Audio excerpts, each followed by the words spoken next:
more 10 months late on talking about Mousefur. This wasn't even daunting to think about, I just forgot. The top comment on the last video was by MoCatMakes, who is now in the Moonkitty Dark Forest where you can no longer win at talking video suggestions. I should really start keeping a list of these. This person could have won 3 times before and I wouldn't know. I've been going entirely just on trust that you guys would remember you won and wouldn't post suggestions. Or that the comments would all be, hey, you won last time, don't you dare. Which I'm sure they would be, but I should probably still make a list. So, Mousefur. Mousefur is one of 2 female warriors in Into the Wild. She's also the only female warrior in ThunderClan who doesn't spend time in a romantic relationship in the first series, considering that the first series alone has Darkstripe, Longtail, and Running Wind, and then the second series follows up with Rain Whisker, Sootfur, and at the time Thornclaw and Spiderleg. It's a little unbalanced. And if we stop thinking about pitting the series against each other, it's actually just a very small pool overall. Here are the ThunderClan female characters, born in the first 4 series when we were completely in ThunderClan, who never had a mate. Hollyleaf, unless you count the Fallen Leaves thing, which the Warrior Cats website does and I don't, she dies before she has any sort of mate. Hazeltail and Icecloud both die between Series 4 and Series 6. Briarlight dies in Series 6. Rosepetal, who dies unceremoniously in the Broken Code, even though she did relay to Briss she attempted romance once. Cherryfall, who is still alive and getting meaner by the day. And Ambermoon, who dies off screen in an owl-related something or other while we're not looking. That's it for Series 1 through 4, none of them made it to be Elders. Yet. Looking at Cherryfall. There's also quite a handful of single ladies in ThunderClan right now, but who knows what the future will bring in that case. Those are the previously mentioned Cherryfall, Finchlight, Eaglewing, Thriftier, Honeyfur, Plumstone, and Leafshade. Oh, and also Poppyfrost is single again, but she doesn't count. I think this probably has a lot to do with how everyone is just related, especially considering 2 Toms in ThunderClan right now have brought in mates from elsewhere. I have a feeling the authors got suddenly aware of what their group was looking like. I can just see Frostfur's ghost haunting the minds of every Warrior Cats editor right now. Anyways, Mousefur is unique in that as far as the series has gone on, she's the only female character who makes it all the way to being an elder without ever having kittens in ThunderClan. That said, she cheated, but more on that later. Mousefur is one of the first cats we see in Into the Wild. She's mentioned specifically by Spotted Leaf as being young and strong. She's called, quote, the young she-cat Mousefur as well. She's mostly just an extra in Into the Wild. She gets hurt, she recovers, she gives every kitten a kiss on the head when they rescue them, she gets sick for 2 minutes in Book 2, and is not very welcoming to Cloudkit, despite being previously implied to be a kitten fan, calling him a burden and implying that he'll get sick. You're one to talk, you got sick. She's also very against the whole keeping Broken Star in camp idea. She's made Thornpaw's mentor in the 3rd book. She's seemingly enthusiastic and takes not just her apprentice out, but at one point all of them alongside Whitestorm. She's excited for Willow's help when she announces her pregnancy as well. Rising Storm is where we see the most of Mousefur. She's implied to have made Thornpaw very obedient and well-behaved. She teases Leopardfur at a gathering, reminding the deputy purposefully of all the times that ThunderClan solved their problems for them. She's also uncharacteristically accepting of Greystripe's clan switching and reassuring Fireheart about his new position. She seems to spend most of her time with Running Wind, who she trusts with her apprentice, and attacks ShadowClan in vengeance for his death. She is miserable and present at his funeral, and she buries his body. When Fireheart goes behind Bluestar's back to settle the situation with WindClan in Book 5, Mousefur chooses not to go with him and instead leaves to tell Cinderpelt. Additionally, her apprentice Thornpaw doesn't go with Brightpaw and Swiftpaw to fight the dogs, but we don't even know if he was aware. She tears a claw getting chased by the dogs, and in the final book is shown to be one of the warriors disrespecting Tawnypaw. In fact, there's a really weird passage where she's, like, aggressive with her? As Mousefur walked past them, she snapped at Tawnypaw, and the younger she-cat turned her head away sharply, as if she and Mousefur had disagreed over something. This passage is really unclear. I mean, it could be that she yells at Tawnypaw instead, or says something sharply, of course, as snapped at, and as if she and Mousefur disagreed about something imply a verbal disagreement, but the idea of her impulsively insulting Tawnypaw is even more unnatural. It's also very strange. When they want to show the cast, well, being cats, occasionally they have them cuff each other with paws, but the idea of Mousefur just kind of biting at Tawny Paw is almost uncomfortable. I don't even remember this. It's just a weird paragraph. Later, when Mistyfoot, Featherpaw, and Stormpaw seek refuge in ThunderClan, Mousefur opposes it. She relents when hit with facts and logic, however. Frustratingly, when Firestar is assessing all of his comrades when approaching the final battle, Frostfur and Mousefur are the only adults to not get individual descriptions, instead being called a formidable pair of she-cats. In Series 2, she has another apprentice, Spiderpaw. She acts a bit tougher than she did in Series 1, but is still pretty strictly a background character. A lot of what she has to say is aggressive and sometimes unreasonable. She's also a lot more short-tempered. While her behavior in the first series is on and off conservative, it becomes consistently conservative here.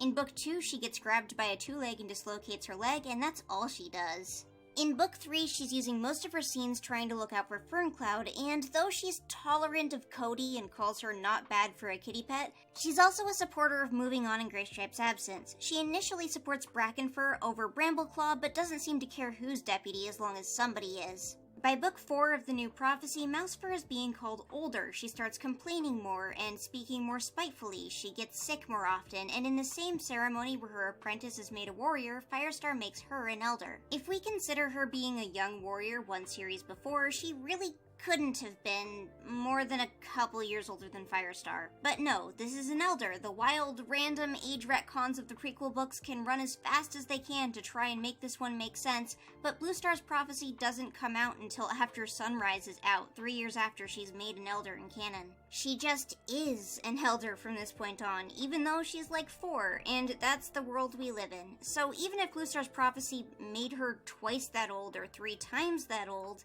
that won't be until 3 real-life human years after Mousefur is saying stuff like, "When you've lived as long as I have, you'll know there's always some kind of threat," in Starlight. And obviously the reason for this is Vicky forgot, or Vicky didn't care. They were not always planning on surprising us with Mousefur was always old, actually. They just did it, because it was wanted in the story.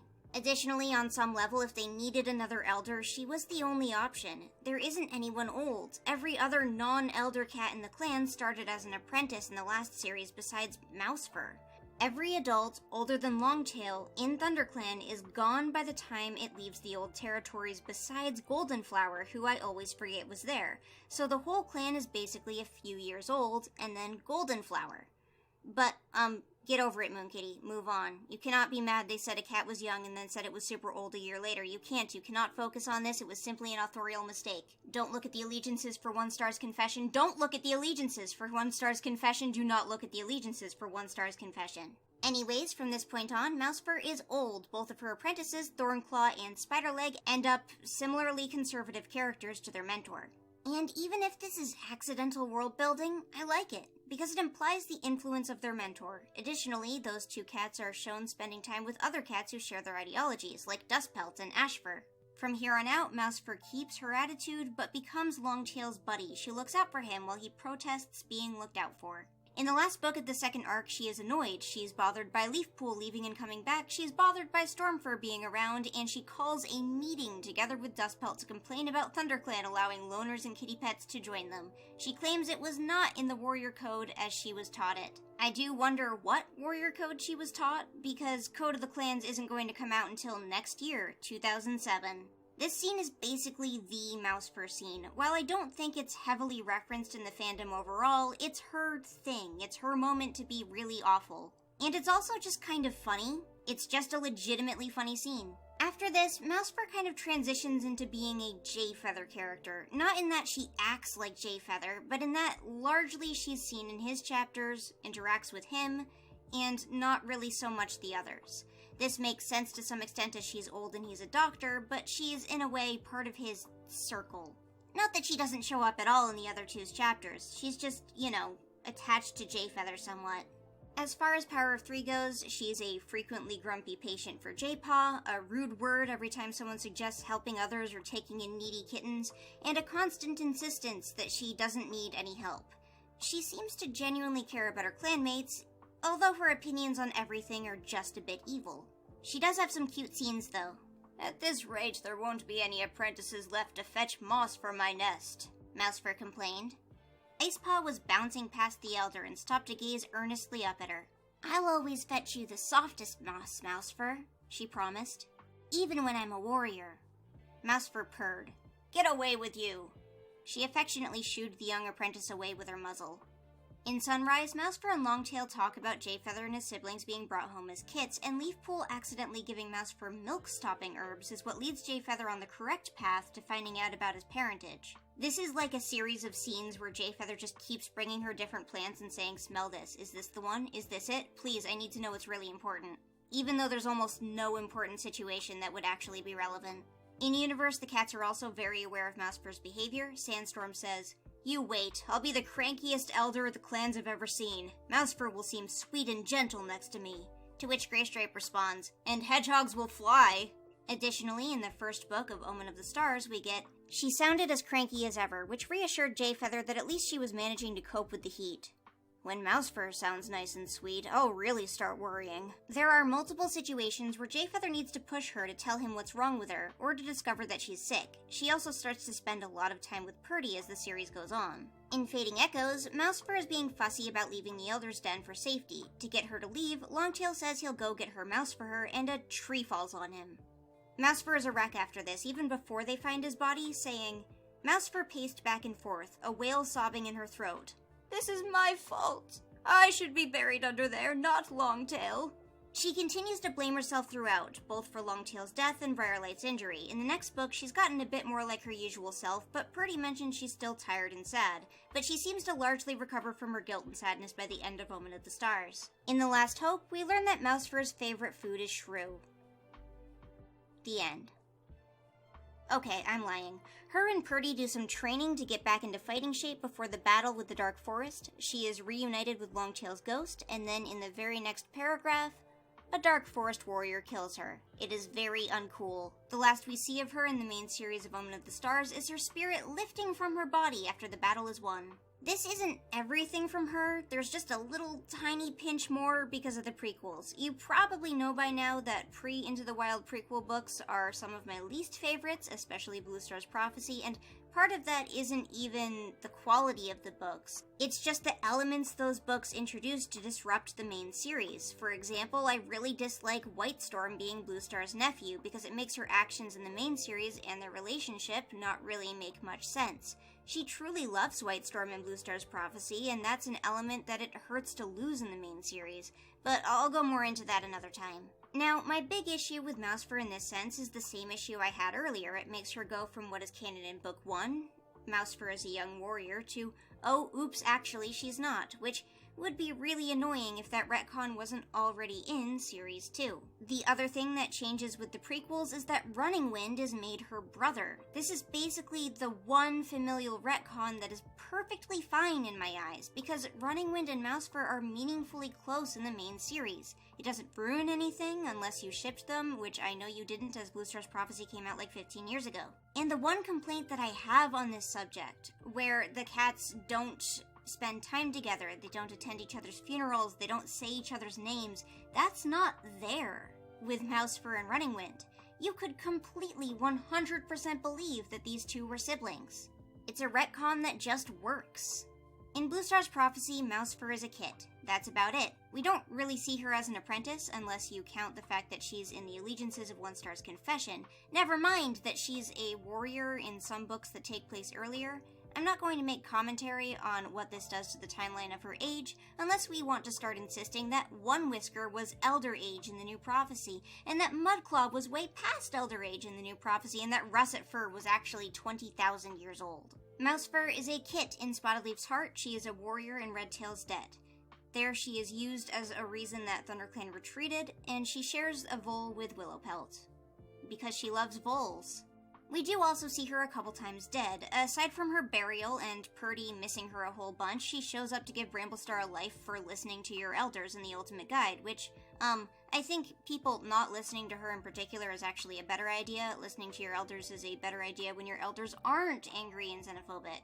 If I were to meet her in real life, I wouldn't like Mousefur much as a person. I really like what she adds to the story as a character, and I think she's valuable and adds a better dynamic to the clans. If there are people who are grumpy and miserable, it's more meaningful when somebody else isn't, and when they, the grumpy and miserable people, occasionally have a soft spot. A lot of Warrior Cat's characters fall into a very default state, where they're not particularly unique as a character, but Mousefur is incredibly strong in this area. Something about Mousefur that's always been hard to place is her appearance, just in general. We know she's small. We can all agree that she is small, because the allegiances say so every single time. But her color is a little bit harder to pin, because dusky can mean a few different things. It could mean a dull, desaturated brown, which is usually what I went for, because it made her look more like a mouse, but it could also imply a darker brown, and there's no wrong or right in this situation. We have dark brown as far as Warrior Cats goes, so dusky in terms of cats could mean a darker than dark brown color, in the same way that pale seems to imply a color lighter than light when attached to gray. There is no way to tell. But on top of this, her eyes are only ever described as sunlit ice. I always interpreted this in a yellowish way. Some people interpret it in a bluish way. ClanGen, the game, seems to interpret it in a top half yellow, bottom half blue sort of way. And I think that's really cute. Ice, additionally, ice in the forest in the winter isn't really something that looks blue. It may be a darkish green, so you could take it in all sorts of directions. This is mirrored right away by the canon material where we actually see her eyes. Her eyes were interpreted as blue in one single frame of the manga by James Barry, but, and while we're not 100% sure this next one is actually Mousefur, she's really the only character it could be. The new graphic novel adaptations preview have seemingly made her eyes yellow, and this is a cute Mousefur. I haven't gushed about the graphic novel yet, but I am extremely excited for this. I love the little X-shaped scar that they've given her. I feel like it's a shame she died, especially in the way she did and when she did, because on one hand, we went a while without an elder who had a large personality. We had Purdy for a handful, and he was funny as opposed to grumpy, but he died off pretty fast, too. And on the other hand, it's disappointing because it's super anticlimactic. It's not a cool death, it's honestly kind of pathetic and sad. It just kind of happens within the space of a paragraph. Luckily, though, it seems that her apprentice Thornclaw is kind of taking her place, being that aggressive, annoying elder. When is Soul gonna come back to ThunderClan and be the new Purdy? Please, Warrior Cats. It's nice, though, how a lot of her traits carried over into the traits of her apprentices. Every so often we see sparkles of cats trying to play into the strengths or weaknesses of the kits when assigning them a mentor, elements like Hollyleaf getting Brackenfur specifically because Firestar knew he would push her. That said, I don't really think we see much of Mousefur in her third-generation apprentices, unless you count Poppy Frost's. Oh god, my wish has been granted in the worst way. No, not Poppy Frost. No, stop saying these things.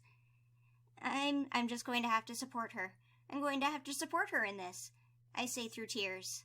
Anyways, back to Mousefur. Vicky herself has said that she wasn't ever interested in having a mate. Not Vicky, but Mousefur. This lines up with the books, where she, like I said before, is written within a pretty small club of she-cats from the first few series that doesn't have a mate. Mousefur is also the only cat where this sort of thing has been said or implied where it's never been contradicted. While Hollyleaf says that she's not interested as a young cat, she's still pushed together with Fallen Leaves by outside materials, and while we have other she-cats who don't have mates, they're still all nebulous. They could all get a mate at any time. They could get a mate in StarClan. They could get a mate as an elder. They could wake up tomorrow with 3 kids and say, not telling, about the dad. Mousefur, as far as we know, she's safe. Safe forever from the burden of romance. Beautiful.